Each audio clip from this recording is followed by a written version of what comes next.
আসসালামু আলাইকুম deer guys. আমি প্রতিদিনের মতো সকালে উঠে গাছপালা দেখছিলাম। তো ঘুরতে ঘুরতে লেবু গাছটার কাছে আসলাম, ভাবলাম যে দেখি কোনো লেবুর কুয়া আছে কি না। কিন্তু কি আল্লাহর কি অশেষ মেহেরবানি, দেখেন আমার লেবু গাছের আগায় পাখির ডিম।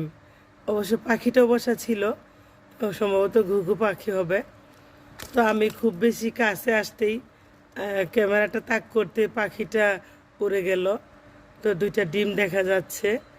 তো আমি আসলে গাছটাও পরিষ্কার থাকা সত্ত্বেও পরিষ্কার করলাম না, কারণ পাখিটা আবার আইসা বসবে, ডিমগুলো ফুটবে, বাচ্চা হবে।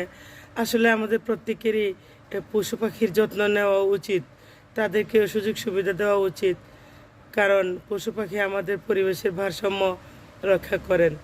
তো আমি আশা করব আমরা সবাই এ ব্যাপারে সচেতন থাকব। ওকে, আল্লাহ হাফেজ।